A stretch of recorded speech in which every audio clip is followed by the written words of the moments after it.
Alright, so we're going to be putting up the stuff for the exam 3. As we know, me and Jen just go through the review sheet. If you guys have questions anytime you're confused about something, raise your hand or your board.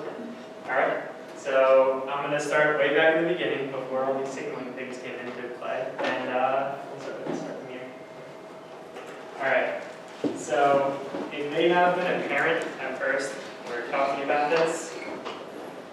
But one of the big things why we went into motor proteins and cytoskeleton is that one of the big things that make sarcomere work is that the thick filament here, which is part of the sarcomere, the thick filament has myosin monomer heads on it. So all these thin filaments out here are actually active. So that's why we later moved into motor proteins and cytoskeleton. So when you look at the sarcomere, especially the structure, it's going to be a breakdown. So you have muscle. Muscle, as you go down further in structure, is a muscle fiber. A muscle fiber is made up of a myofibril. And a single myofibril is the sarcomere. Or the single myofibril is made up of sarcomeres, is what I would say. So, as you go through here, you're going to have this force extension curve. And this diagram is the best description of how it comes down to the force length here. So what you have here is that this would be the resting state of basically the sarcomere. That's going to be like its kind of a relaxed state in which all of the myosin heads are now covered by the thin filaments. Once they push forward, they go into this nice crushed conformation, if you want to think about it that way. And when they get hyperextended, then you end up with really small regions that are covered by it. So if you go through this graph, each of these parts of the force graph are corresponding to each of these conformations. So it would make sense that C would have the least amount of force, and that's going to give the least amount of myosin actually active on it. So if you want to think about it, it's an additive process. So as you go through here, the less amount of heads activated and actually in contact with the actin, the less force you get. All right. Are there questions about that general concept there about muscles and sarcomeres? What's up? When you're talking about the velocity, like velocity of the what? It's basically how fast you can get force generated. So, you know, as I have more heads activated or basically more space going on here, I can have more force generated. So when I get to a close conformation like this, within there, can I really generate more fits? Can I push these filaments past each other? Because it's an enclosed space, right? So once these actin filaments actually come in contact with each other, I can no longer actually push past. Right? I hit a rebound there. So basically, when the first couple of myosin get actually activated on these thin filaments, as they start, as the myosin start to pull across, the first couple will generate the most amount of force, and then after that point, it's going to slow down because you get inhibited by the other ones that are actually interacting. So that's why when it comes down to muscles, myosin actually synchronizing their activity is like one of the biggest things about muscles, is that they all want to power stroke at the same time, so that's what generates the force, or that generates the best force. Yeah. All right, anything outside of that again? All right. So, I'm going to break it down into our 3 types of cytoskeleton filaments. And I will tell you, most likely, you might get one question on intermediate filaments, but most of your questions from the cytoskeleton will be about microtubules or actin. And that's because we really don't know anything about intermediate filaments. It's crazy useful. Okay, so actin filaments are going to be our smallest filament out of all of them. They're about 10 nanometers in diameter. And the two things that they're primarily responsible for is cell motility and muscle contraction. So cell motility, you'll see later on in the lectures, they're found mostly around the periphery of the cell, and that's what helps cells doing their rolling action, or treadmilling action as we get down there. And then muscle contraction we just went through with the sarcomere. Okay? Intermediate filaments are found as the linkages between cells, and they're very sporadic growth. So if you look up here, this picture, the red up there is going to go for the actin filaments. Like I said, it's going to be mainly around the periphery of the cell. And then if you look at intermediate filaments, they're kind of sporadically placed without, and they're found at the big junctions in between cells. And the microtubules are about 25 nanometers. Like I said, intermediate filaments, the big thing is that they're 15 nanometers. It's right in between a microtubule and an actin, so intermediate. And microtubules are the biggest out of them, and they're 25 nanometers. And they are the tracks for motor proteins. When I say motor proteins, that is kinesin and dynein. So that's big for neuronal stuff, and we'll talk about that a little bit more in detail later. And they are also the backbone of mitosis. So remember mitotic spindle? I hope so at this point. But the mitotic spindle is made up completely of microtubules. Okay? And we'll go into detail on each of these, but those are the bare bones backbone. So, specifically about actin. So you're going to go in here and you're going to have 3 phases of actin polymerization. The first here is that you're going to make a trimer of actin monomers. Once that trimer, or that seed, is made, you've nucleated the seed, you're going to elongate off of that one. And then eventually we're going to reach steady state in which you're going to have growth happening from both ends. A question that was on the homework that will relate kind of back here is the idea of treadmilling. So treadmilling is going to be the point in which only one of your ends is growing. So when it comes down to actin, and it also applies to microtubules, is that one side is always going to have a faster growing rate. So in this side is always the barbed end for actin, or the plus end. And that's rule holds for microtubules too. So the plus end is the one with the higher kinetics. So whenever this question is asked about the minus end is the one that is the most stable. So it is not actively growing as fast. So if you're looking for critical concentrations, your minus end will always have the least amount of critical concentration. Okay? I think this is a fair question, but what's the hardest part of actin polymerization? Can anyone answer that for me? Or pitch out an answer, it doesn't have to be right. So you have 3 phases here, which one's the hardest one to do? That is correct. So, nucleation is one of the hardest parts. The reason for that is because to actually nucleate something, you have to have enough actin to actually come together and form. So when it comes to inside cells, we have a substantially large amount of actin actually free around the edges. That's why whenever you look at these patterns, you see all these crazy mesh networks, and that means that there's enough to nucleate all these crazy mesh networks. It's in the molar range to do this. Meanwhile, like if you're talking about dissociation constants, if we go back to kinetics, which I'm sure that you will because it is kinetics. These guys have in the molar range of nucleation. Meanwhile, doing this type of action is only micromolar range. So it's a lot easier to, if you're looking at dissociation constants, it's a lot easier to do this type of action versus nucleating a new seed.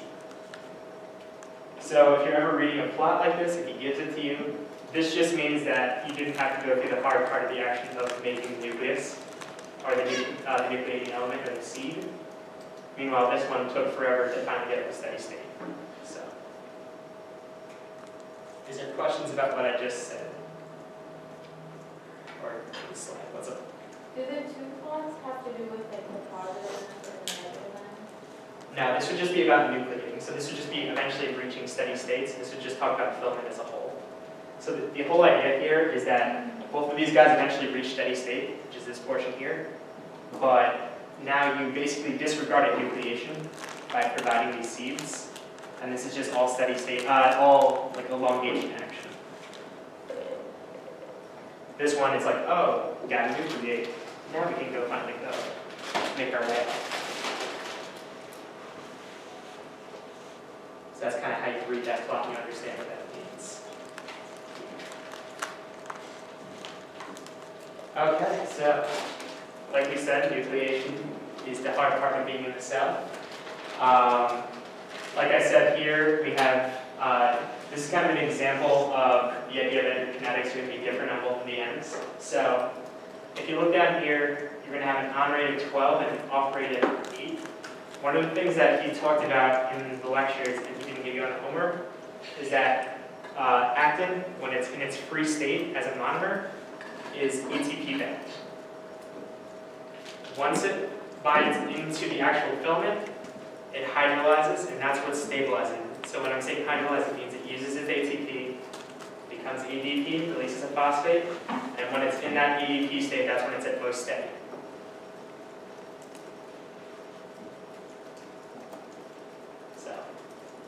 So if you look at the kinetics here, you go based off your homework question there. He said basically in the homework that it instantaneously hydrolyzes, so you don't have to worry about that rate. But the idea here is that if you took 12 as your incoming rate and 8 as your outgoing rate, so my K on, my K off are there, those are substantially fast K ons and K offs, because that means you're losing, you're gaining 12 filaments, but you're losing 8 constantly. So you have a steady state growth of 4 going on. If you want to go by into those dynamics. Meanwhile, up here, if you look at the, if you're going to look at the pointed end, yeah, you're going to go 1.3 on, 0.3 off, so it's going to be going a lot slower right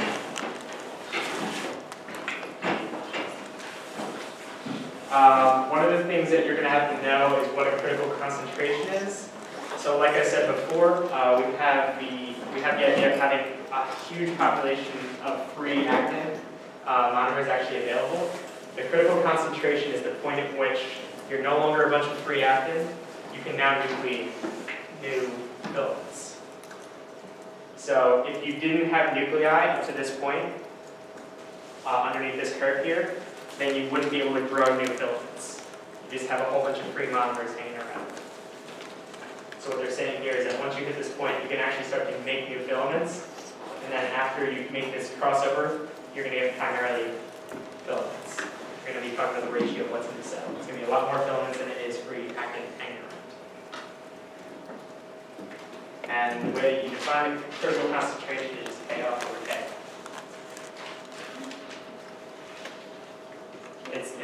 Yeah, K on, K off over K on. What's up? Can you explain the steady state monomers there? So that's just, what's just happening here is that you kind of reach like a threshold of the amount that can actually be in the cell. So what happens is that when this threshold is reached, you can no longer just have free monomers. What's going to happen is that they're going to be in such close quarters with each other, in such a high concentration, that they're going to nucleate into filaments. So that's where that steady state kind of happens. So it's like, oh look, we've got up this far, we've hit critical concentration. Now we'll still have that kind of steady state monomer around to help elongate and get to our steady state growth.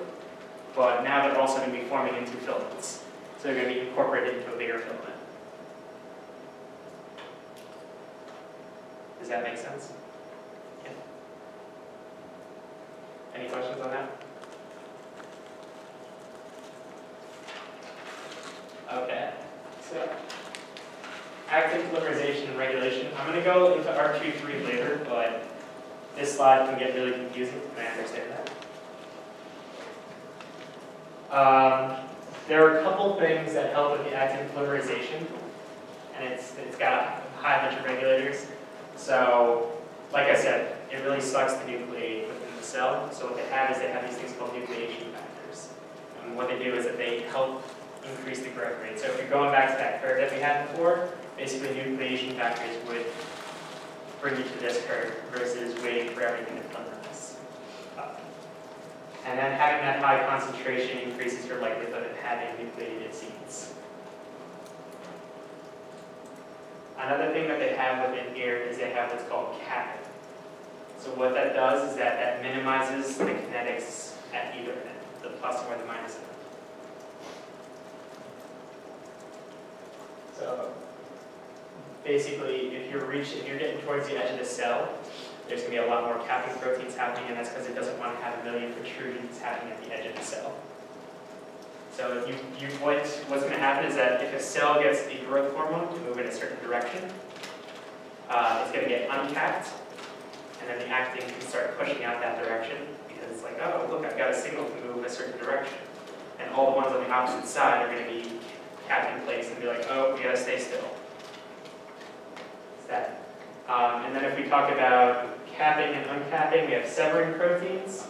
So we can get these really long filaments along here, and it's done by a guy named profilin. What it does is that it stabilizes extremely long filaments along the way, so it keeps them straight. So if you ever see the word profilin, it means straight microtubule. So straight actin. So that's gonna be the main things that you're gonna have to know out of there. I'll talk about R23 later. That's the guy that does all this nice barbed wiring we got going on there.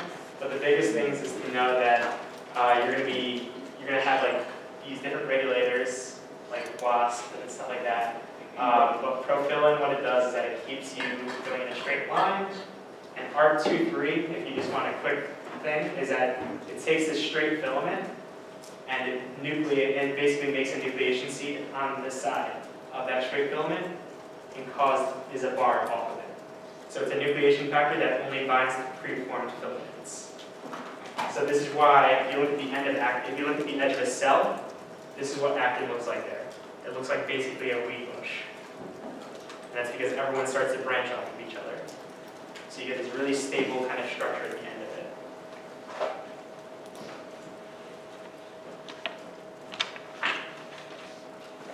Okay. Any questions on that? What's up? Can you just explain, like, what are they, like, depolymerizing at the bottom of the straight line?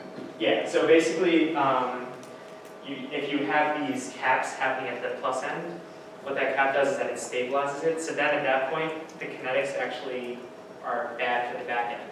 So they're faster. So when you stabilize things, that means it grows and shrinks slower. So you're going to be basically staying in a static state. If we go back to this picture here, you know how we said at the plus end, we have faster kinetics there?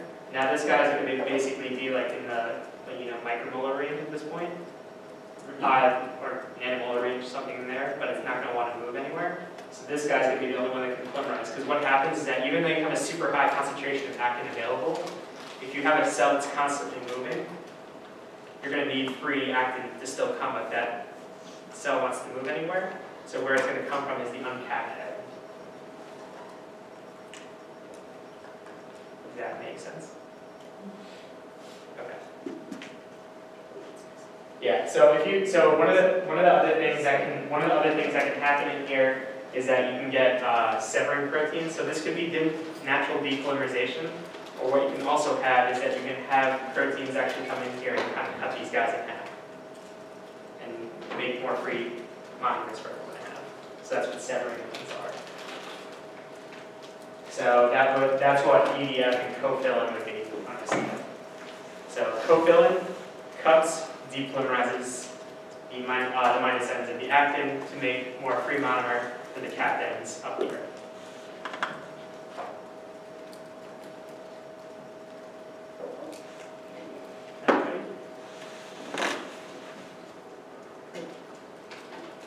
So, I'm gonna just check to make sure.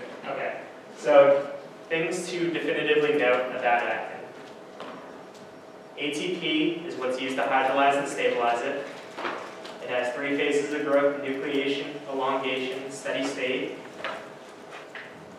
Profilin keeps actin straight. Cofilin cuts it. Capping it minimizes kinetics. And R23 gives you the branch. Those are the big points to kind of take home on that one.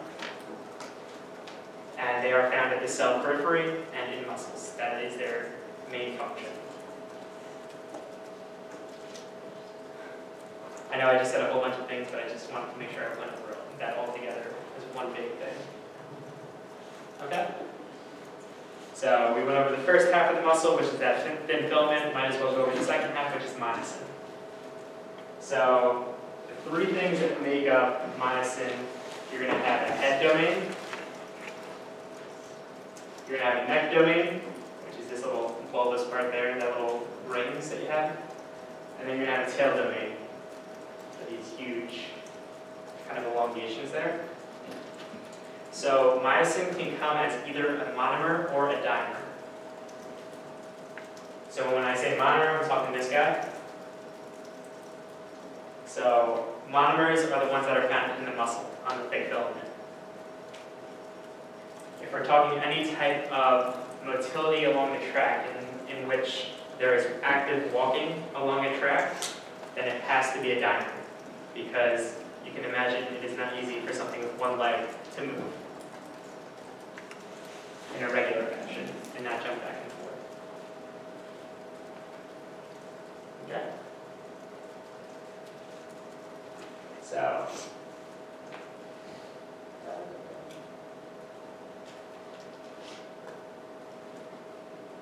alright. So we're going to get into the power stroke. That's how muscles work. So that's just it's a cool little section here. But one thing to know is that myosin will initially engage with the actin filament. And what happens is that then you're going to take ATP into a binding pocket here. So the ATP is going to be used to bind the myosin to the actin filament. It's going to leave it in, basically, I'm trying to think of the best way to describe this out. I love studying this, but explaining it out to new people is a different world.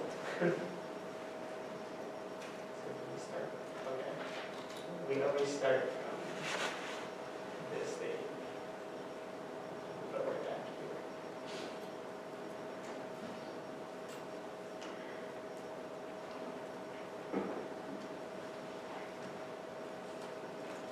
Studying versus actually saying these two different things.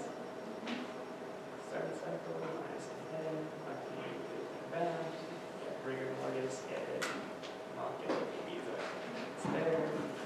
It's there.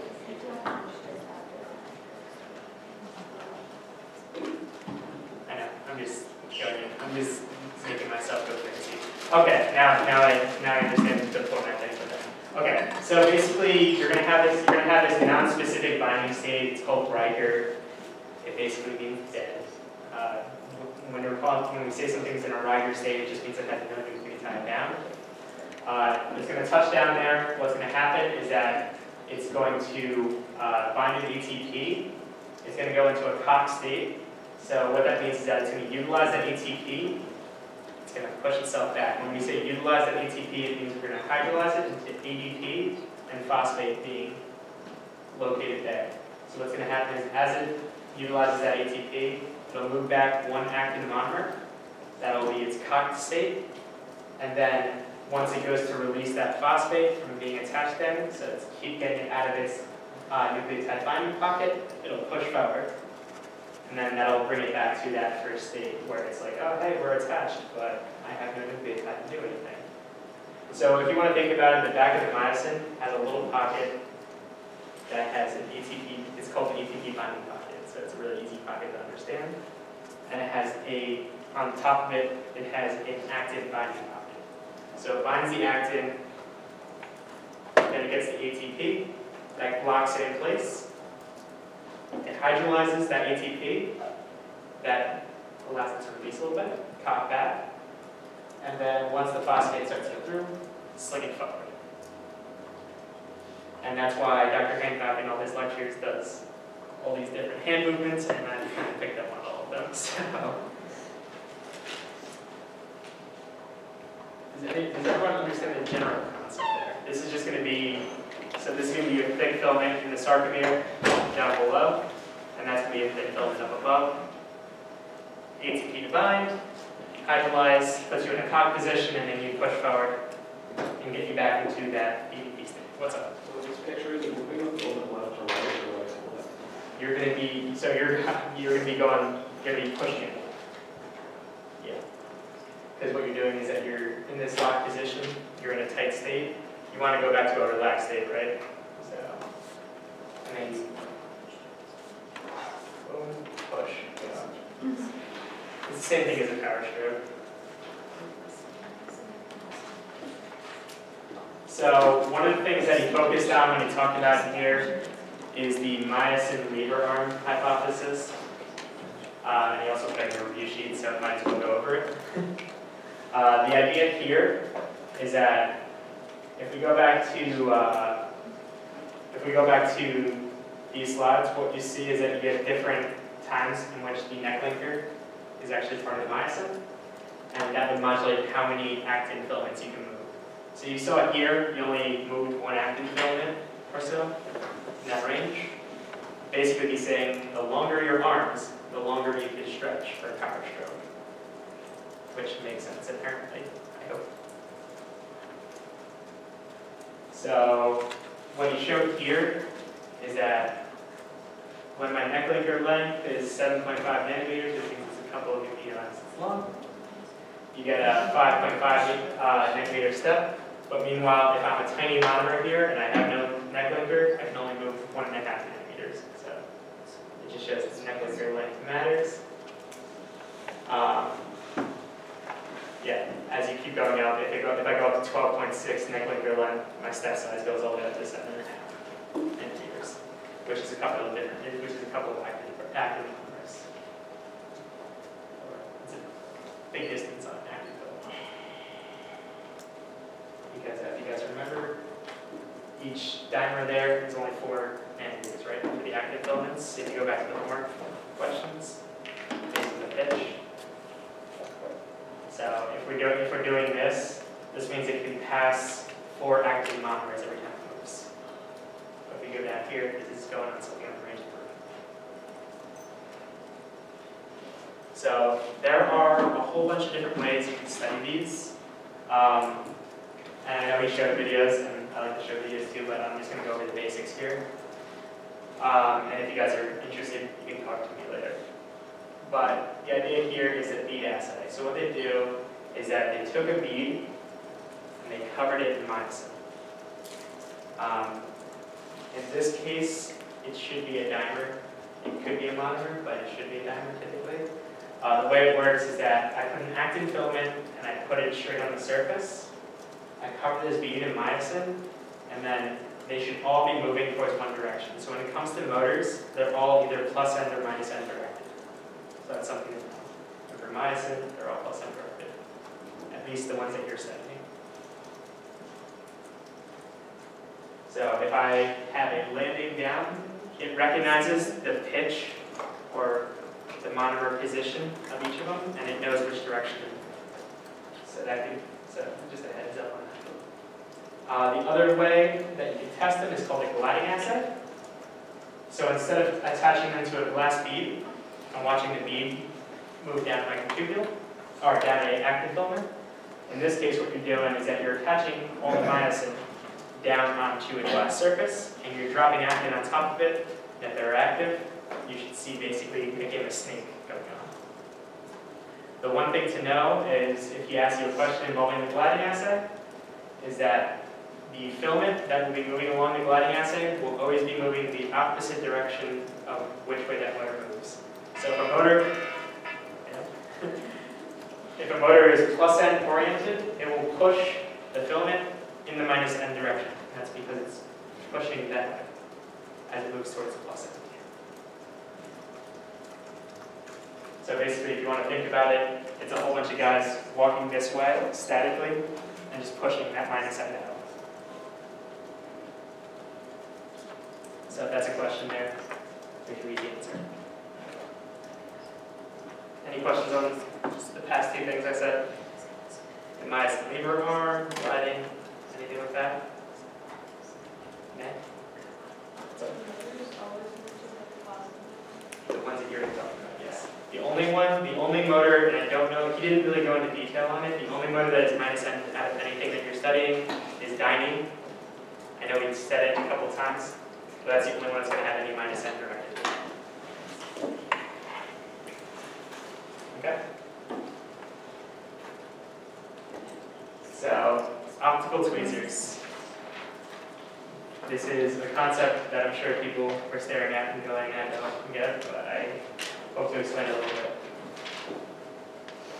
So the way it works is that you guys have all taken physics 2, or have in the process of taking physics 2, light and stuff like You guys remember focal planes? Yeah, a little bit now, okay. So basically what happens is that, if you go back to like Snell's law, what you can do is that I can focus my laser in, and then as soon as it diffracts off this polystyrene bead, it will diffract it inwards. So if you have an index of refraction change between the two, it'll basically compulse these inwards, and once it gets to leave, like once the laser actually goes to leave the bead, it'll diffract again, and if you want to think about it, it basically turns light into tweezers. So that's the way it kind of works. Because of those two diffractions and the way that the angles are set up, it'll make it a big tweezer. So it can literally levitate it. So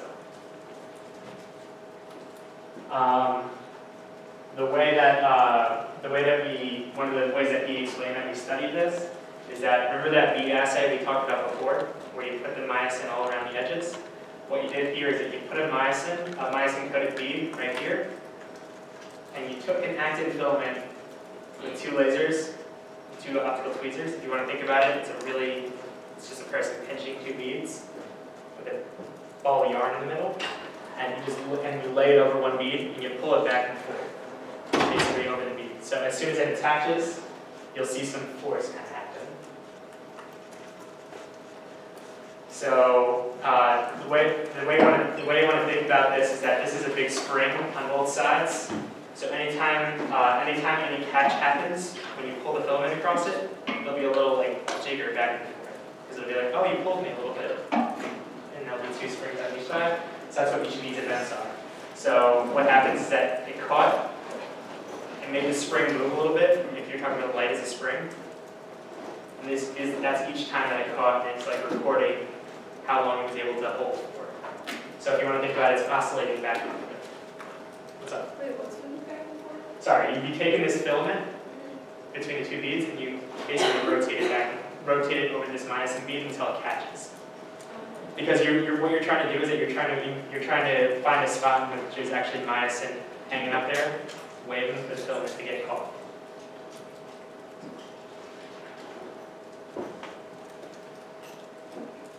So if you want to think about it, it's basically like you have a sticky trap. You're going over a big surface and you're just lowering it down until it eventually catches something. And then you're seeing how hard do I have to pull for it to rip off once it catches. So one of the other things that we can do here is that we can lower this down really close to that bead surface, and you can hold that yarn perfectly still, and basically the myosin can push along it, and based on how much that spring moves each push, you can count the step size. So you can count how many monomers it's actually, or the distance it's actually moving. So that's what's called the step size. So we go back to here. That is how we measured the step size back in the day.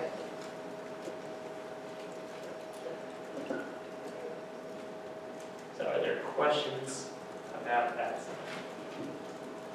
The main thing that you're going to have to know about optical trapping is that it's used to understand how much force is necessary to rupture a bond. It was the original way to learn how far a motor moved, and that it can be used it's basically both of the things here have to be considered a spring for them to move. Those are the big things you want to understand there. Have any of you guys heard of tensometers? No? Okay, never mind then. My analogy is nonsense. Okay. Alright, any more questions on this?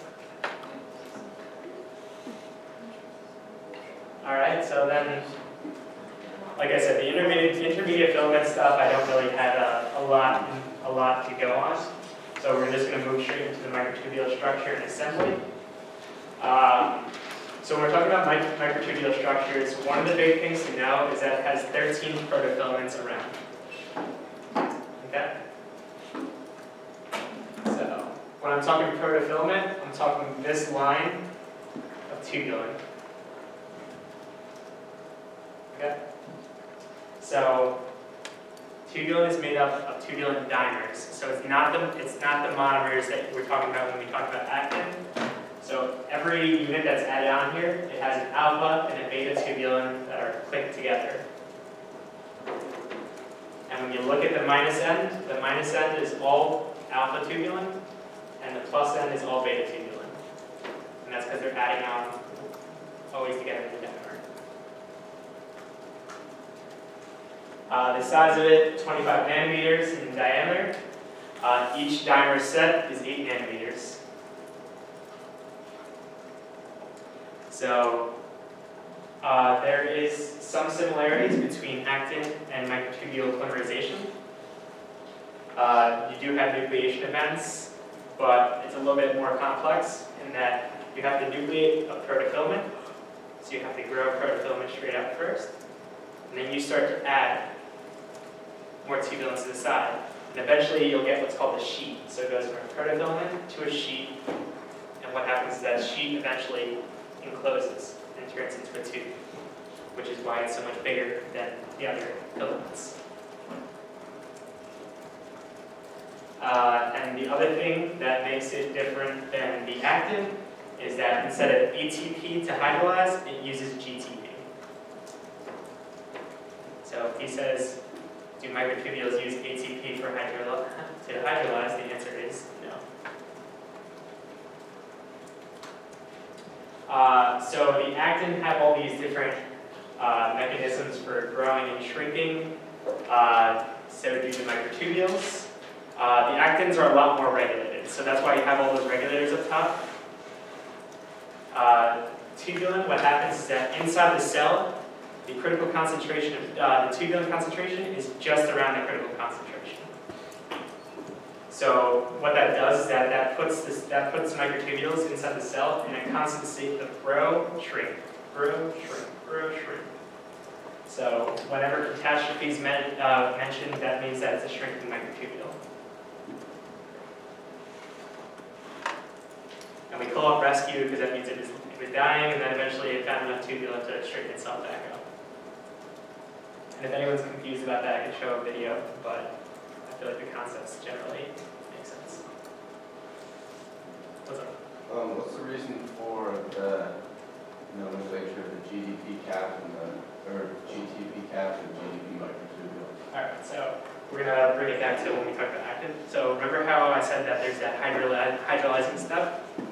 So what happens is that in this case, the hydrolysis is so much lower than the actual the kaon of these. So what you'll get is that as these guys start to grow, you'll eventually, all these guys will start to hydrolyze, but you'll have this growing plus end that'll just have a bunch of GTP tubulin in there before it hydrolyzed into the steady state in the lattice. So that's what a GTP cap is meant for. It's just to basically be the growing end of something. That's a good question. Yeah, anywhere in the lattice is going to be GDP tubulin. So that's just going to be, it's because it's been in the lattice for so long, at that point that it had to hydrolyze so long. So it just puts it in a more stable conformation. It's in the GDP. If you want to think about it, GTP is the dynamic microtubule state, or the dynamic dimer state. All right, any questions about that? All right.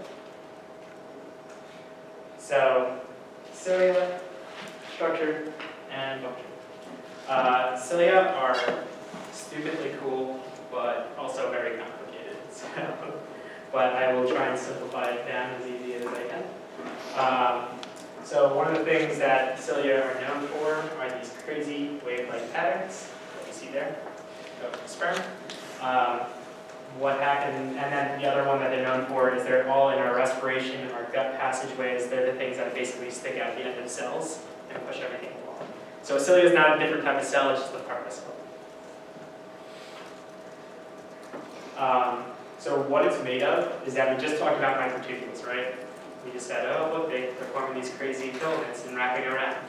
So what makes cilia so different is that they form these things called microtubule doublets. So these doublets, one is a complete microtubule, the other one is basically shoved into the end of it. And they form into those doublets. So They have these, so like we talked about before, dyning is the only -N directed motor. They have dyning attached to the outside spoke here. They always call this it's either a cartwheel or a spoke, whichever one you want to go with, a wagon wheel. Basically, you have two center microtubules located in there. They're both singlets, and they're surrounded by all these proteins that actually link up. He didn't actually talk about that, but they're the spoke arms that bring them out. So that's why they look like a wagon wheel. You have these doublets at the end. These dining arms at the end actually interact with the adjacent microtubule, and they somehow, we don't know the exact mechanism yet, generate force, which is why you see wavy cilia all the time. When I say wavy, I mean this, constantly back and forth. Or you've got pushing down more food, or anything along those lines.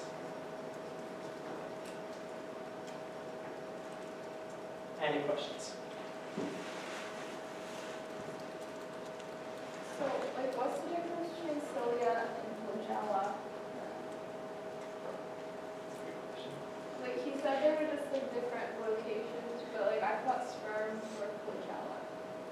They fall into the same function. One of them is kind of, if you go down to this part, what happens is that in a terminally differentiated cilia, they actually end up losing this center part. If you're talking about a cell that's still growing, they have this to keep them dynamic. So basically that middle spoke there is what keeps them dynamic. But if it does not have this, then it loses that dynamic nature. But I don't think he talked about that, so I don't want to put in extra material that he didn't. But that's the main difference when we go into structure. But their function is still the same. Either of them is to keep something mobile or to keep a passageway mobile. So these will be in your airways, your gastrointestinal system, your sperm, your bacteria, basically anything that needs to keep a nice tail to move. Okay. So we talked about microtubules, and of course the next thing that always goes the same with microtubules is kinesin. Woo! Sorry, I'm just trying to put some energy in there. Everyone seems dead after. Alright, so the big thing here is that we go into the same idea as the myosin structure. We're going to have two heads, a neck linker right in the middle, and we have this thing called a coil helix at the back. And that's what makes it dimerized. So you can really make a lot of different analogies in between myosin and kinesin. The kinesin that we talk about in all these things are +N directed motors, and they are essential for neuronal trafficking, any trafficking basically. So one of the big things that he mentioned in the lecture is that when it comes to neurons, they have mitochondria, they have all these different vesicles built into basically maintain the neuron, so you don't have Alzheimer's and stuff like that. We want to maintain our membranes at the edge. So some of our neurons are somewhere on the range of up to a meter. And if you want to think a meter, just think the back of your ass to the bottom of your foot. So if you're talking about a vesicle that's about 20 microns, actually moving, or 10, even 5 microns, diffusing around your body, it would take on the order of 100 years to actually move. So basically, you'd be static your entire life because nothing got moved in your body. So what the kinesin do is that they take these vesicles and they actually transport them, so they move them in a matter of seconds, which makes that possible. One of the big things to know is that they take 8 nanometer steps, which is the size of one dimer of an alpha beta tubule. So it only moves one dimer at a time, and what it does is that it steps right between the crevices here and just keeps going along.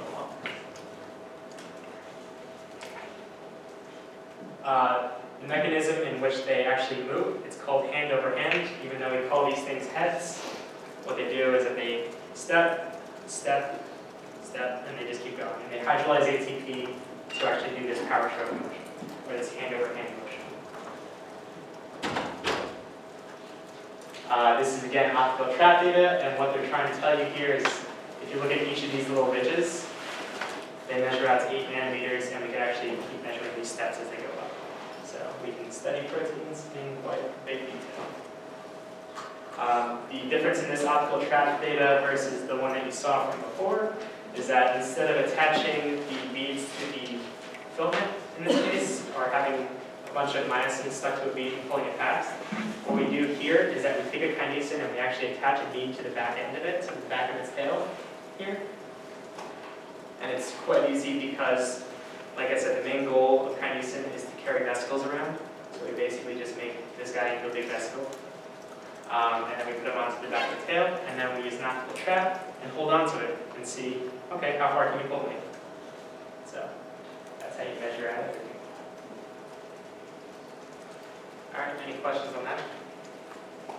So kinesin can be used for all the vesicle trafficking things. Some other things that he mentioned in there is that it is another key regulator of mitosis. So those are, and yeah, we'll just stick with those ones. Yeah, they're used in mitosis, they're used in cilia repair, they're used in neuronal trafficking, they're basically everywhere. So we're going to go back to the homework real quick. I'm just going to explain what chemomechanical efficiency means. The idea here is that how do we get work, mechanical work? This has been over and over again. I'm just asking. There we go. Boom. Okay. We have force times distance. We have a chemomechanical cycle. So what happens is that it uses a certain amount of ATP to move a distance. So if we go back to motors, they have like an 18 to 20% efficiency. So what that means is that of all the available energy they get from hydrolyzing ATP, they actually only use 20% of it to move its next step, which means that they left a lot of extra energy to mess up. Giving some error. So that's all you really have to know on that side. If you knew how to do those calculations from the homework, that's going to be the baseline of it. If you have questions about it specifically, I can do it up on the board after this, okay? All right, any questions about that?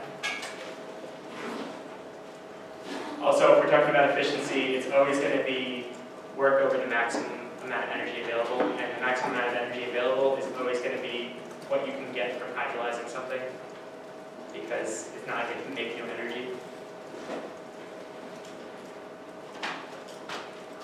All right, I put this slide in an awkward spot because it would have made sense a while ago. But ARC-2-3 and active polymerization. So like I said, you have a profilament that makes this super straight active filament along with it. What you're going to have here is that what these little dots are off the side, that's ARC-2-3. So what it does is that it binds to the side of an already made active filament, and it's like, let's go this way. So it's basically it's a 70-degree angle. It's basically just used to make sure that you don't end up with a whole bunch of straight filaments out there, because these guys are dynamic and cells do move in a million different directions.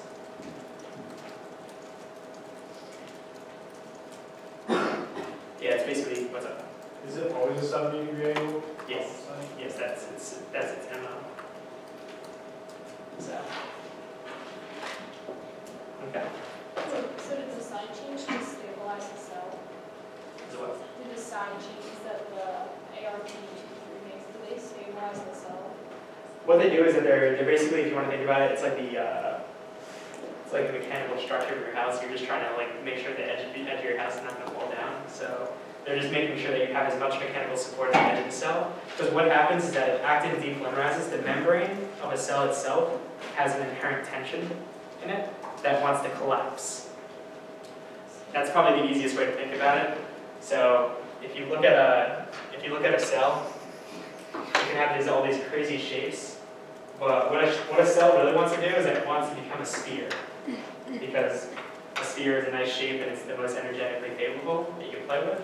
So it's going to want to contract into those forms. So when you actually see that a cell spread out in a dish, like moving along, that's most of the thing that's keeping it in its weird shape is the fact that actin are actually pushing out against it and saying, no, you can't be a sphere, we got to move somewhere.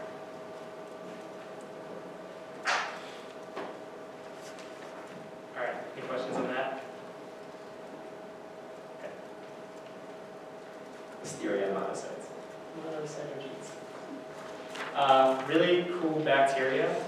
One of their main things that are known for them is that they pop into cells, they hang out, they get endocytosed, their capsule gets broken down. Well, I guess phagocytosed. Their capsule that brought them in gets broken down, and then it's a free bacteria hanging around. Once that free bacteria is in there, it utilizes the organism's own actin as a jet engine. So basically, it polymerizes actin off the back end of it. So any free actin that's left out of the periphery, it uses as jet fuel to push itself around. And what it does is that it sits there and it's like, okay, well, on to the next one, and then pushes its way into the next cell. So it uses that jet fuel, and I told you that tension at the membrane, and make sure that it keeps pushing itself along with actin polymerization to pop out. You get phagocytosis into the next cell along the line. I don't think that there's really anything else outside of that that he really wanted you to know, but that is a very, I guess that's a fair, straightforward, multiple choice question. What does it use to go for people? What does it use for motility? And it's active. All right. The fundamentals of photolithography and microcontact printing. This is a very out of place slide in a lot of the work because I felt like we were going straight biology, and then all of a sudden it's like, oh, engineering. But it's good to know. Photolithography. So the way it works, if you guys have ever heard of PDMS? No? Okay, probably not. PDMS is like a soft elastomer. So what it is that you basically put together these things that would eventually form a plastic, and you put in this, basically you lay it down there, and what you put over the top of it is called a photoresist. So photoresist inherently in its name means that it's resistant to photo bleaching or photo killing or anything like that. So basically, the plastic has a cross-linking in it. When you bleach it, that cross-linking breaks, you lose the material because it becomes liquid again. So you get rid of it. So basically, if you have that photoresistant over the top of it, you can make all these crazy, nice channels and cool patterns. Stuff. People use it mainly for drug studies, but they also use it highly in organ on chips and stuff like that, lab on chips. So these are kind of cool, neat little tools. The other way, which I personally think is the easier way, because I don't like chemistry, is microcontact printing. So what you can do is that if you want to make a mold of something, if you basically want to imprint on something, you 3D, you make a CAD model of the inverse of it. So if I want an indent, I have to make something with a protrusion to actually push it over. So you place it over the top. Basically, you print it out, you mold it, and then you place new elastomer on the inside, and that's going to be your channel that you make in the end. So the main thing for microcontact is just knowing that you're making a stamp, basically. And you're making an inverted version of what you want in the end. Any questions on that side of it?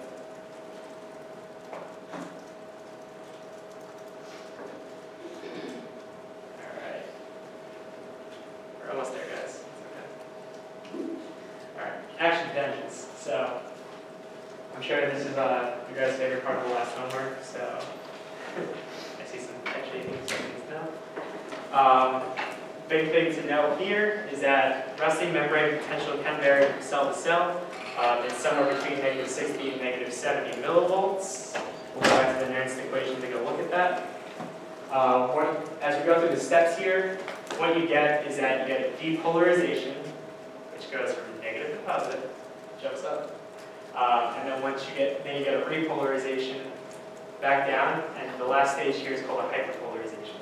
I'll explain in terms of channels what that means after this, but that's basically the cycle that you're going to be looking for.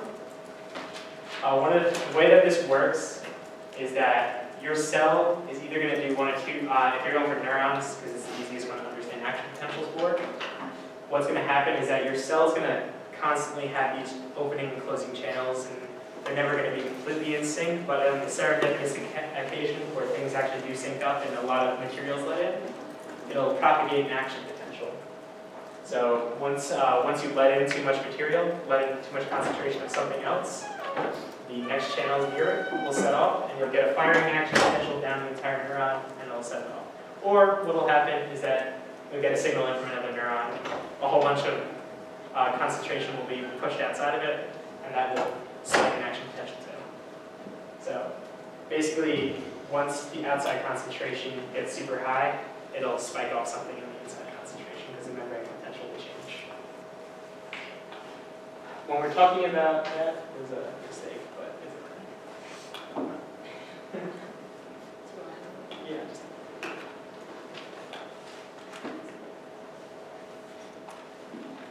Yep.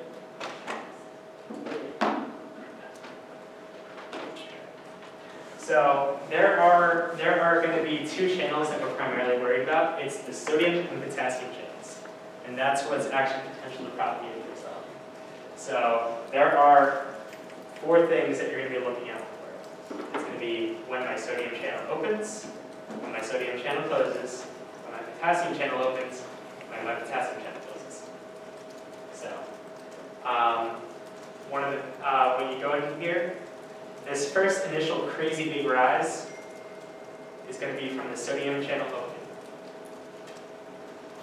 As you start to level out, you get to the top of your action potential. That's going to be this point when the potassium channel opens. So at this point, when you're looking at the rise here, all the way to the top portion, you're going to have both your sodium and potassium channel. When everything drops dramatically, that's going to be the close of your potassium channel. Once the channel is fully closed for your sodium channel, what will happen is that your potassium channel is like, oh, I'm still pumping, but there's no reason to because there's no concentration gradient I'm going against, but it's super slow at closing. So what it does is that it realizes, oh, sodium's completely gone, like sodium's completely closed up, I'm still closing, I hyperpolarize. So basically, at this point, you're going to be at the hyperpolarization, you're closing the potassium channel, but it's just taking a while. So in terms of actually looking at this, this is a good explanation of it. If you guys,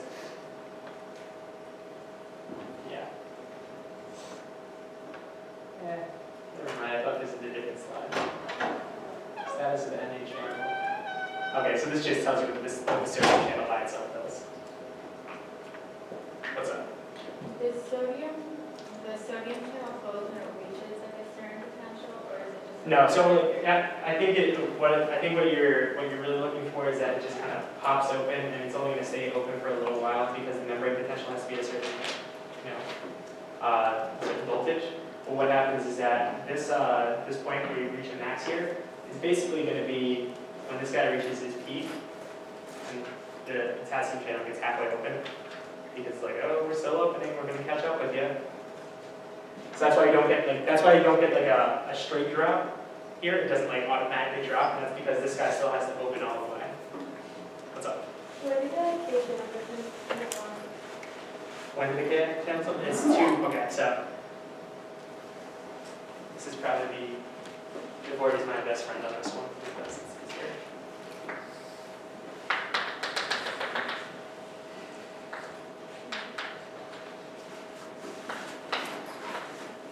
So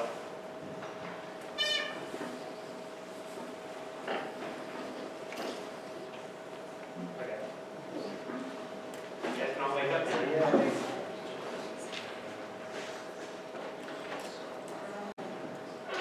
So if we're talking basically up until this point, I call that phase 1. Up to here, I call that phase 2. Get down to here, 3. And we go to the hyperpolarization point, that's 4. So if we talk about channels, it would be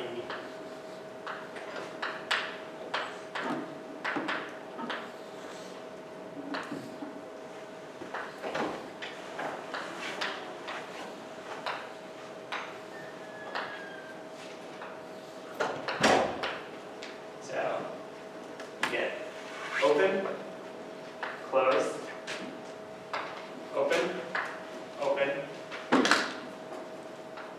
closed, closing, open, closing, closing.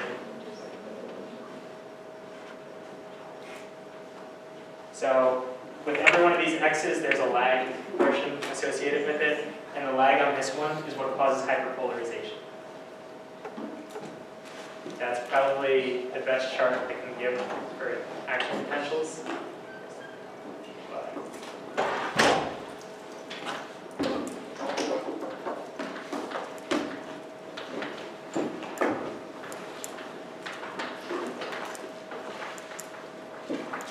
One thing that you have to remember when you're thinking about these action potentials is that you're not doing just one-to-one channel. It's not like I have one sodium channel and I have one potassium channel responding.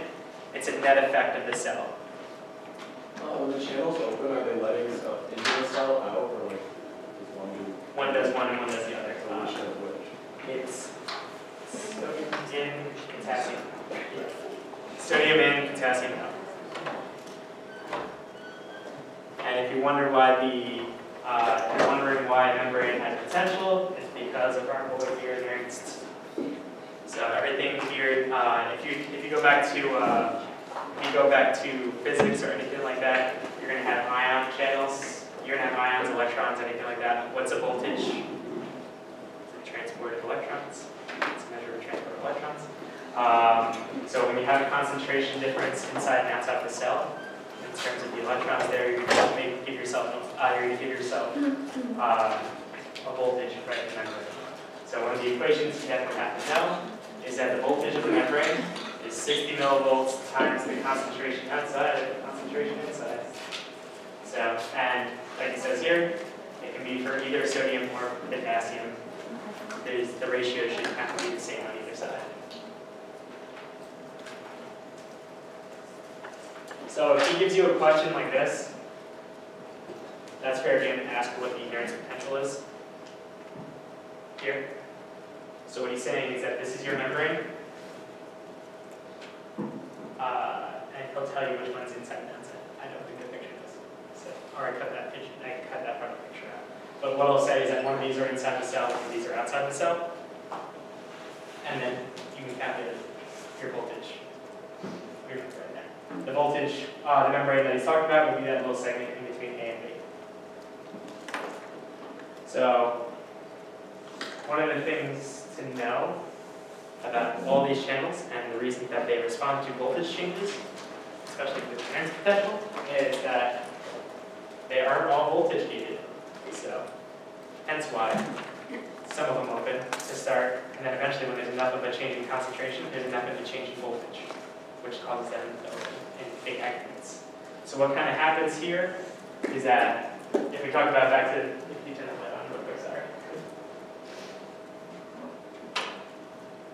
What happens here when you go to that first part, where you have your NA channel opening, is that you'll get a few channels kind of popping on, going off one by one. It's because it notices a local concentration difference.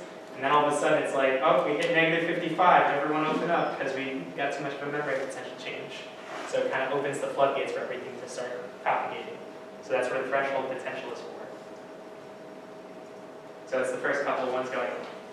So basically, if we look at this, we say we end up in a, it's called a ball and socket, ball and chain. Is that the right way to say it? Yeah. I'll let you answer it in a second. Yeah. Yeah, ball and chain. So basically what you're going to have here is that, it's actually really cool if you go to industrial biology classes. These guys are perfectly synced to let in a certain number of potassium or a certain number of sodium as you go through.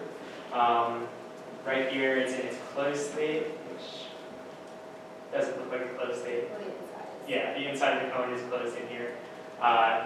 Then it opens up. It's like, oh, voltage changed, need to move, let's get some things going. And then once it realizes it's time to stop, the ball goes into the socket and then basically the clock back. It will eventually go back out of there, but it will only go back out of there based when this guy closes back up. It'll go back into its inactive one.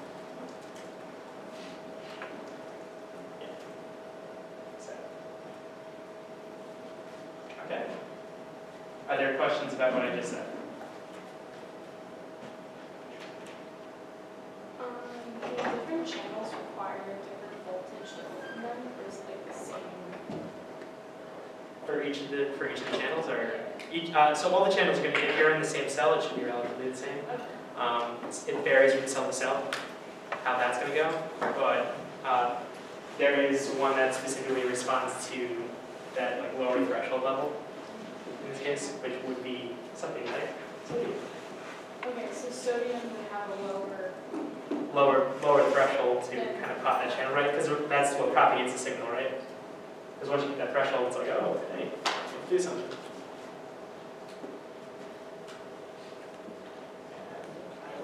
You have to do your signal. Are there any more questions about that? What's the difference between it being closed and activated by the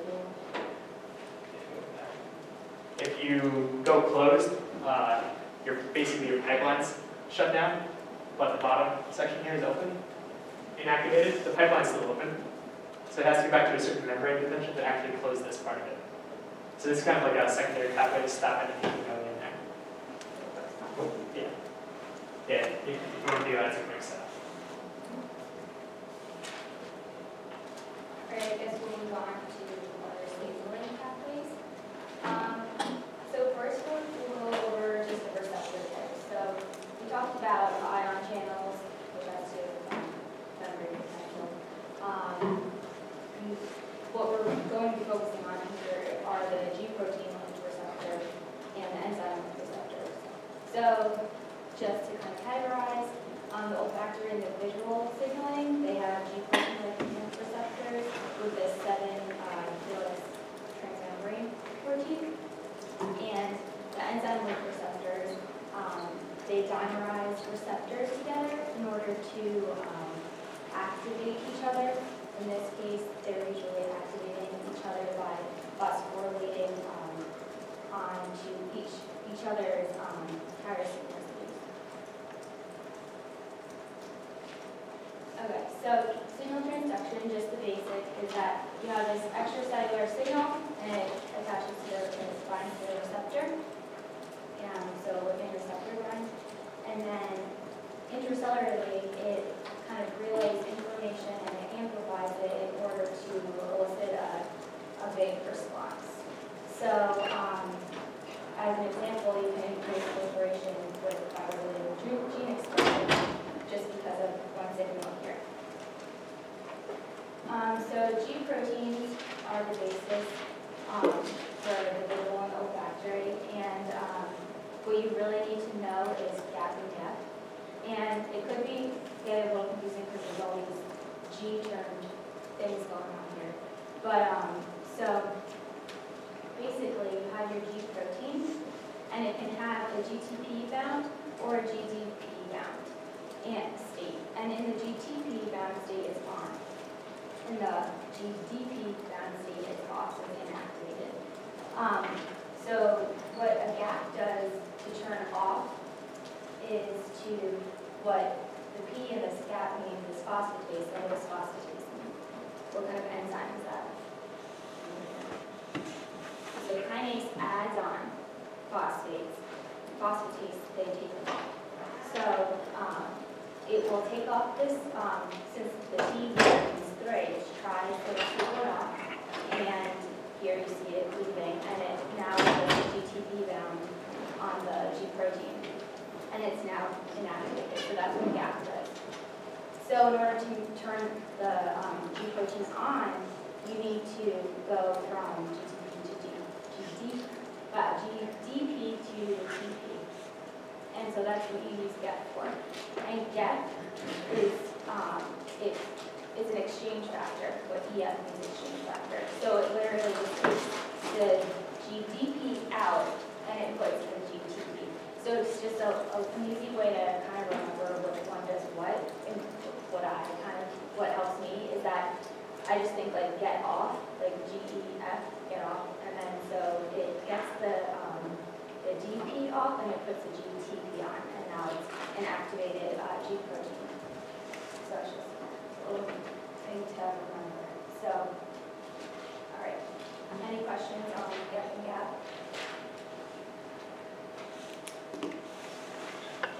Yeah, what did you say GAP was, like, GB, or GEF was an exchange factor, what was that? Phosphatase. So it's I think it's a G protein activated phosphatase. Which takes like a phosphate off, which Yeah. is what turns it to GDP. Yeah, and it inactivates it.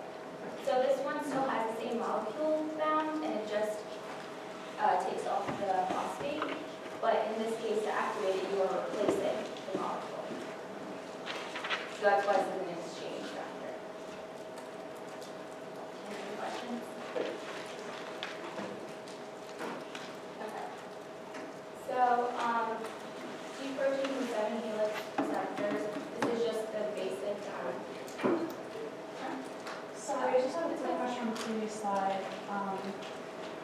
Because on the diagram, it goes from GTP to GDP, and then below it has written like switches. This? Yeah, but then below it's written GDP to GTP. Which way Oh, okay. is it? So basically, what's written here is what's bound on the G protein. What's okay. here is like the incoming molecule, and the one that's leaving. So if you see here, the only thing leaving is a phosphate, Mhm. and then what's adding here is GTP, and what's leaving is GTP. So that's why it's an exchange factor. Yeah. Is this what they mean by molecular switch, or is that like an entire thing? No, this is a, yeah.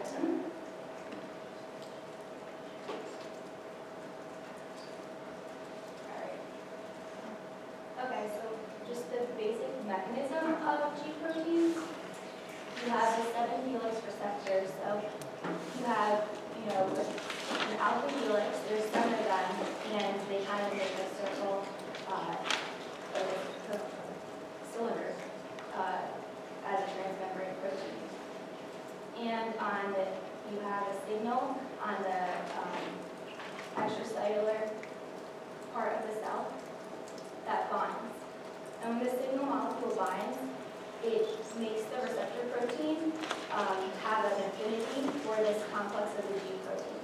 So the G protein is always near the membrane of the cell, and it has these three different, beta, alpha, gamma, and alpha is the most important. It's the one that actually has GDP or GTP, as you had mentioned in class. And so once there's a signal bound, the receptor protein has a higher affinity for the G protein, so it moves over and it binds. And this binding occurs, once this binding occurs, it also changes this conformation for GTP. So that's why there's a gap that makes the GDP go to GTP. So now the GTP is more fit for this G protein, and that's its active form. So really have a signal, if a binding of the G protein complex, then you have the GDP exchange to GTP, and the alpha subunit goes across the membrane to its target site for it to bind and activate the other steps depending on the signal pathway. Any questions on the basic mechanism of G proteins?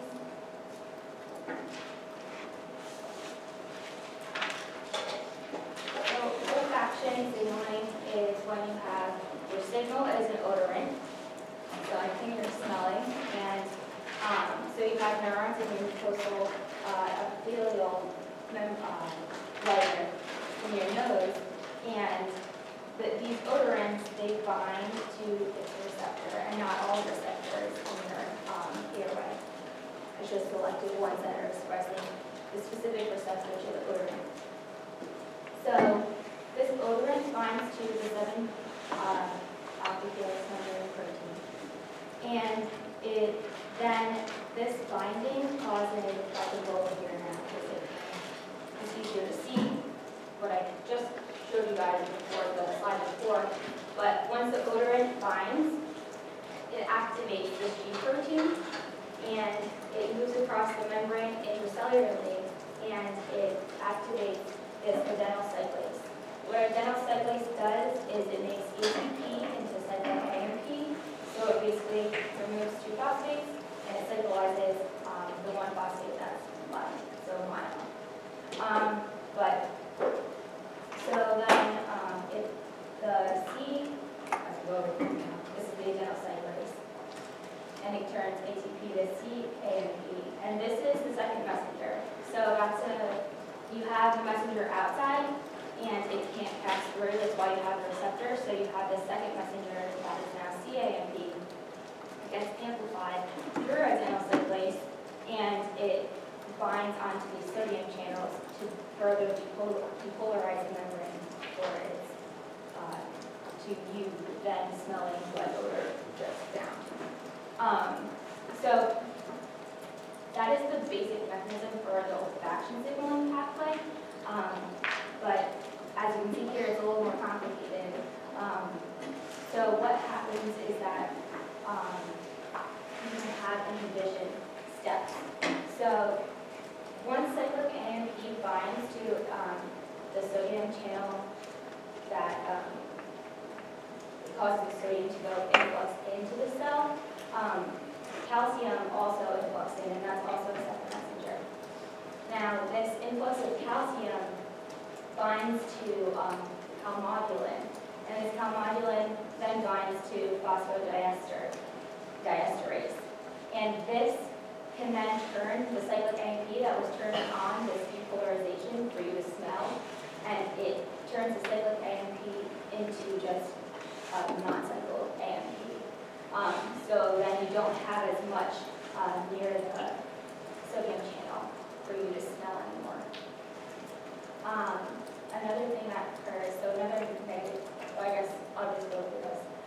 So the negative feedback in olfaction is you have this calcium that activates the phosphodiesterase and it lowers the cyclic AMP, like I just said. Then the calcium calmodulin binding, can also bind to this channel here. So you see the negative inhibition. If it binds there, then it prevents the cyclic AMP affinity for it, so it decreases the polarization. So this helps you adapt to smell that might be really concentrated. Another thing that it does is that pKa phosphorylates the receptor. So over here, after you have your odorant bind to the receptor,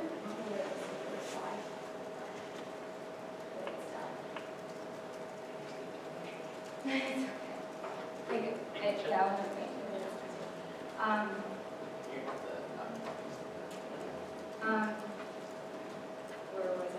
Okay. So after you have this odorant binding to the receptor, you can also, I'm going to number 4 now.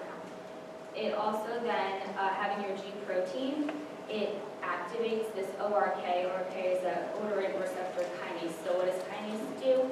It phosphorylates something, right? So this ORK decides to phosphorylate the receptor that you just activated with your odorant, so that once these odorant receptors are phosphorylated, eventually you can have arrestin, which is this protein that kind of stops the activation. But, I just so confused where I was. Okay. Okay. So we'll go back to number 3. I'm sorry, I got that out of order. But, so, after you have the odorant bind, you activate your G protein, it goes over to adenyl cyclase, and it makes ATP, CAMP. This CAMP, it binds to the sodium channel, but it also binds to pKa, which is a protein kinase A. And protein kinase A is another kinase that decides to phosphorylate your transmembrane receptor. So these are just ways that you have this negative feedback in olfaction to then just this combination, it makes you adapt to the smell that might be super concentrated on the outside.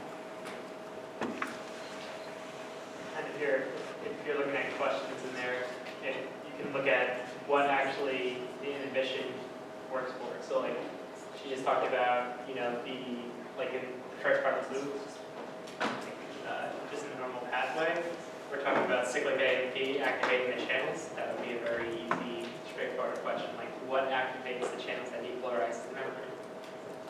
Something like cyclic AMP. Obviously, I have no idea what the test is going to be. I'm just saying, if you're thinking about making yourself a test like he was saying, these are the kind of ways that you want to think about that. Or going down the inhibition pathway side, you can look at it and be like, okay, what does PK actually phosphorylate? Or like, if PK is part of the inhibition pathway, what does it do to actually inhibit the signal? I'm like confused, like when would inhibition happen? Like, is that like when you've been like smelling it too long or something and then like, if you like desensitize, like what's the point of it?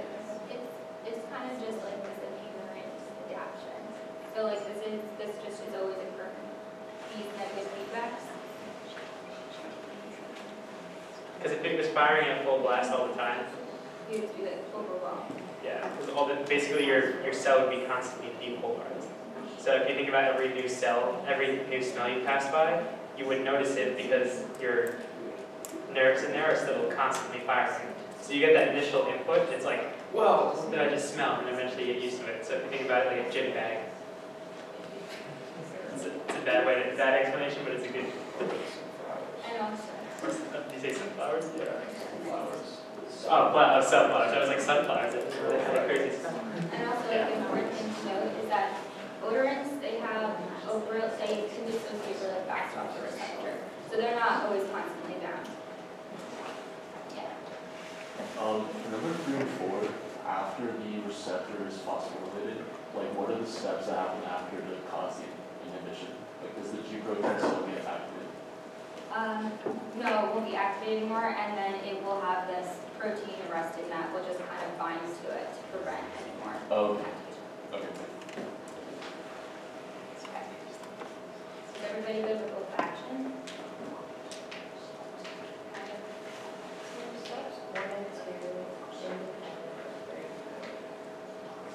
Yeah, so this all happens together.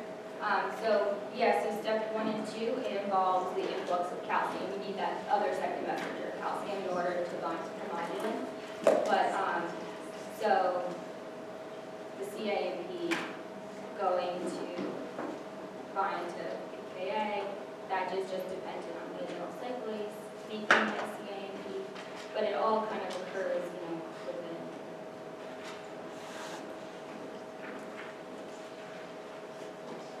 Right. So now we'll go on to visual transduction. So it's a very similar process, but first just the, anatomy of it is that you have these, this is in your eye, and you see light coming from your lens here, and it hits the back of your epithelial cells. And here, this is where you have your rod and cone cells to then output your vision, what that light just was. So in these rod cells, they have discs that kind of look like this, these disc membranes here. This is the plasma membrane of the rod. And then disc membranes that have all these transmembrane proteins or that are rhodopsin. So what happens is once you absorb light when you're going through your lens, then this photon activates the transmembrane protein. And this activation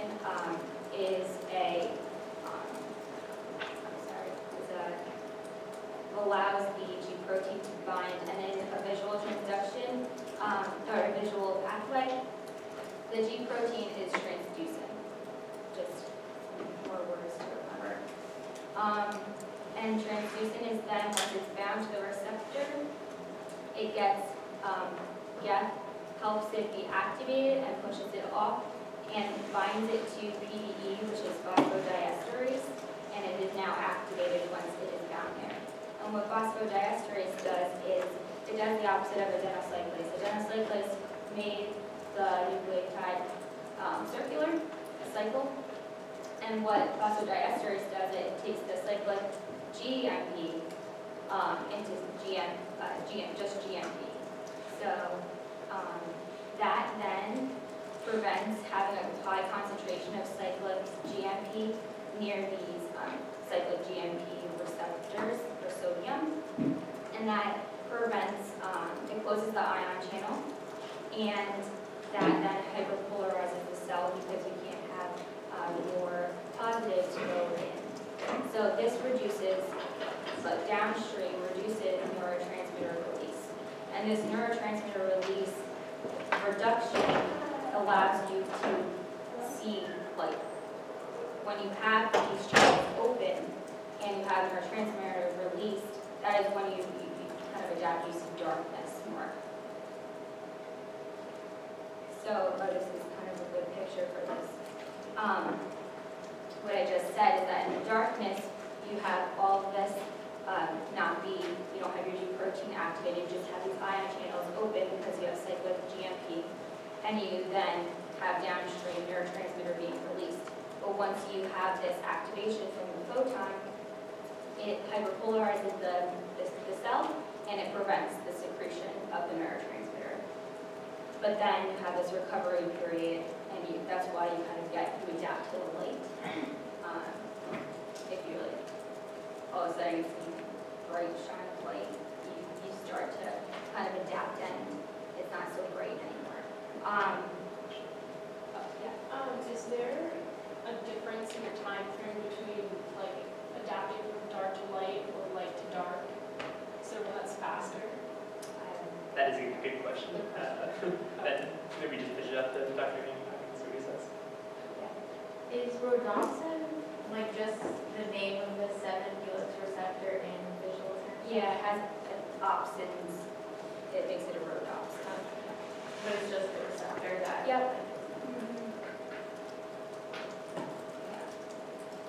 Okay.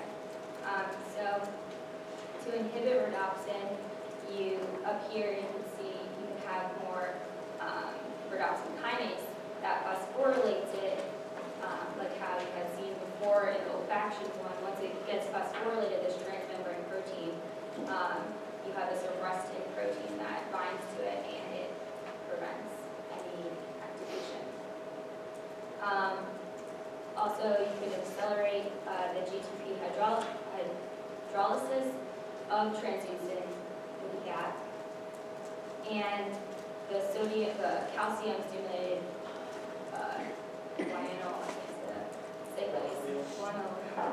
cyclase is another way that it eventually attacks. So this is all inherent adaptation. So nothing triggers it, it just does it itself.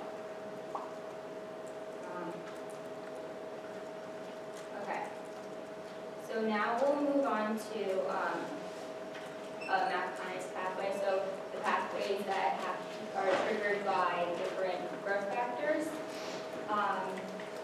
So MAP kinase means the mitogen activated protein kinase. So a kinase is something that phosphorylates a neighboring protein. MAPKs are protein serine, or they're protein serine threonine kinase, so that means that they phosphorylate at these residues at the next protein for this whole transduction of the pathway. So then, basically, something to note before me even going on to this whole thing is that the RAS is GTP binding protein, so it's the G protein. The RAF is a MAPKKK, so MAP kinase, probably the worst name ever. And then there's MEP, which is the one below it, and it's MAP kinase, then ERK is MAP kinase. So it's just a thread of kinase in the pathway that basically makes this whole signal go down. But okay, so the difference here then, the whole fraction of the division, yeah. Wait, sorry, what are the different Ks mean? Kinase, they just mean kinase. So if you want to think about it, it's what phosphorylates the kinase before it. Yeah. Okay, So so which like- one's first? It'll be, so I was going to go through, but it'll be, no, it's okay. So it goes RAS, then it goes RAF, then MEC, then, where's ERK?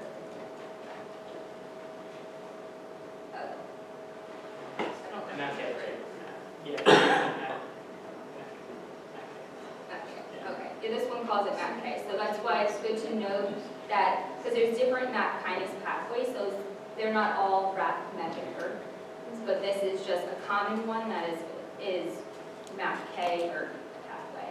So if you just know what one is a MAP KKK, MAP KK, MAP K, then you'll be able to know. But basically, the one that has the kinase, it phosphorylates the kinase. The kinase phosphorylates the kinase.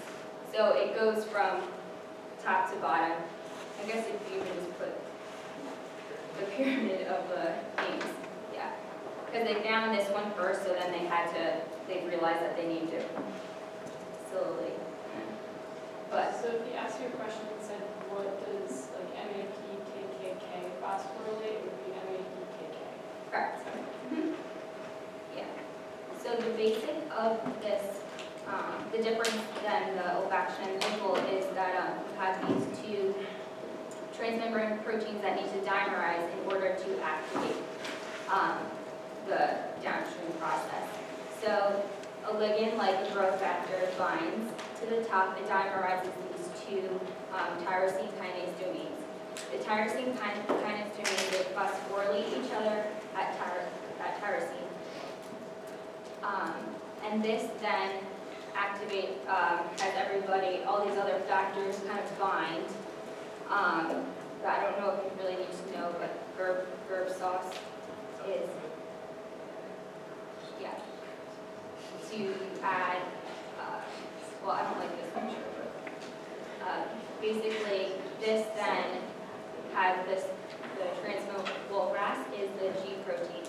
So by the binding of herb to sauce and onto the tyrosine kinase domain, and then activates this RAS. It serves as a gap, and it activates it into a GTP bound form. And then RAS binding to RAF. Once this complex occurs, you can then phosphorylate MEK. MEK is the MAPKK.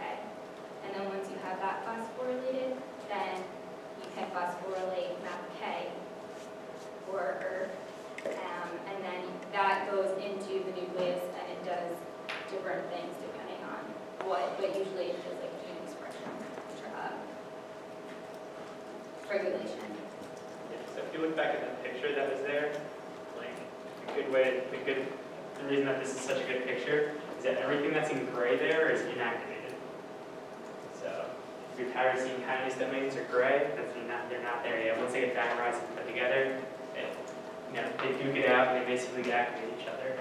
So as you go down the pathway, you see MEK gets phosphorylated, MAP kinase gets phosphorylated and gets active in the form that's put in color. So if you're trying to put that diagram together, that's a good way to look at it.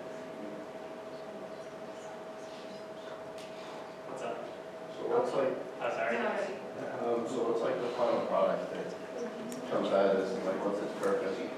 It depends on what the signal is, but usually it can be like increased proliferation, so it increases transcription for some growth, something like that. What does dimerization mean? Okay, that's actually I said that a fair few times. I feel bad now. Dimer, if you go back to the first part of the root of the word, di. Actually, that's probably a bad example. Yeah. It's just it means two things together. So monomer one, dimer two, trimer three. You make your way up that whole cycle. Okay, so when you dimerize something, it's when two things of the same source, same things coming together.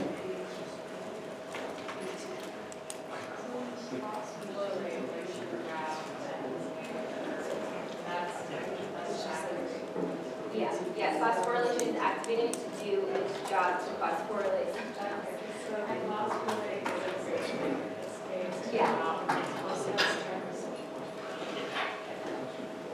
Yeah, phosphorylating changes different activities within the cell. So that's why you have constant exchange factors and dephosphorylation.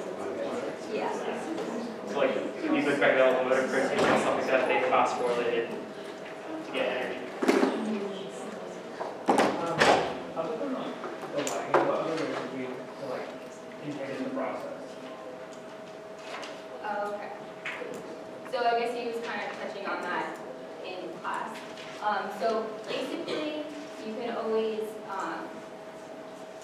change, if something's binding to another protein, you could always have a competitor.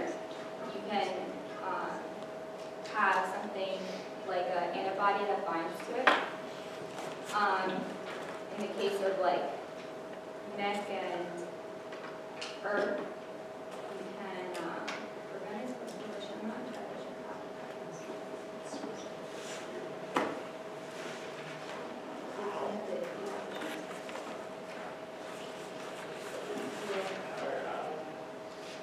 I forget what other one he had said besides the ligand binding.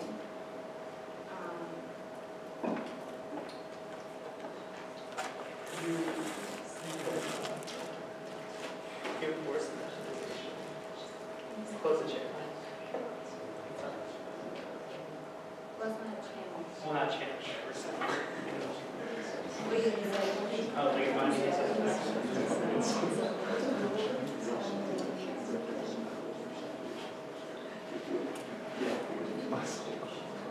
That's the size.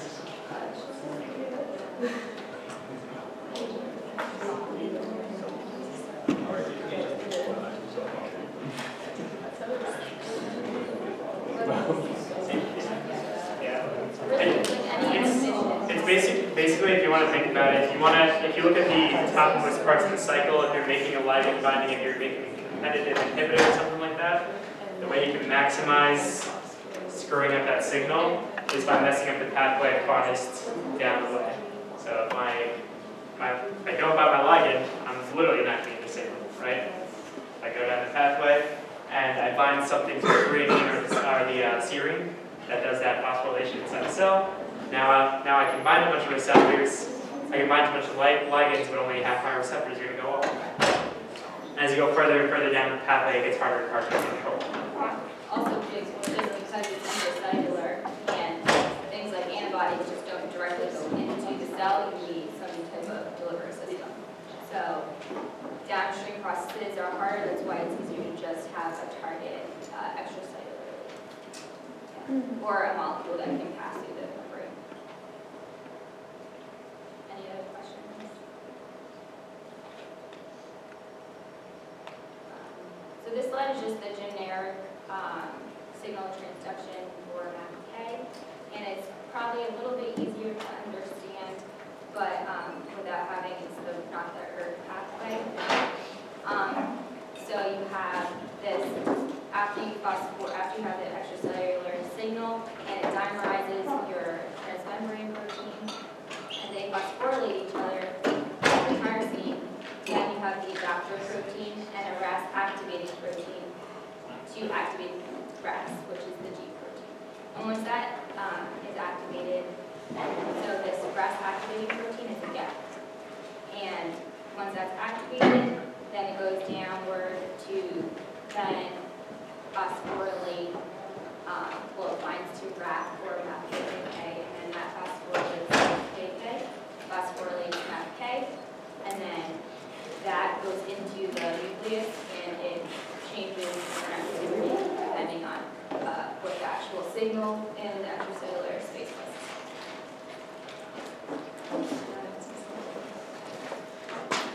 All right, so one of the last things in here, it brings you back to kinetics. Like we said, we have a bunch of on-off receptors here. If you want to basically think about this in terms of polymerization, like you did from your homework, it has the same formula. It means the number of channels that I have on is how many channels there are, times the off minus the K reverse. Yeah. Yeah, it's basically the same state model that we had from the first couple of homeworks and stuff like that. The only difference here is that you have a population of both that you're working from.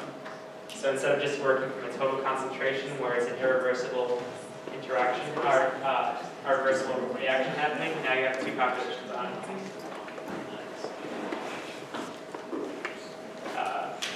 Yeah, I mean, all you have to know for that is just know that final formula, and that gives you everything in terms of fractional efficiency for that. Or at least I hope that's all you know. I definitely know you can know how to derive that, but I'm pretty sure when he was explaining this during class, he's like, this is how you do it on the back of a napkin, quite literally. Here's the formula. What's up? Can you go over the G protein and cellulose receptor slide? This one? What about it? So the last step, C. See here? Yeah. Okay, so it goes down like, and then it comes back up. You know what I'm saying? So it's A, B, C, then it goes back up here. Yeah. Okay. So at this part, once it's activated, once you have the G protein activated from the GEP habit, so you have the GTP bound, the whole alpha subunit complex moves across the membrane and it then can bind to whatever the target is. In olfaction, it's the adenocyclase. In visual, it's the guanylate cyclase. Or no, it's the phosphodiesterase. It's this one. So basically, you have this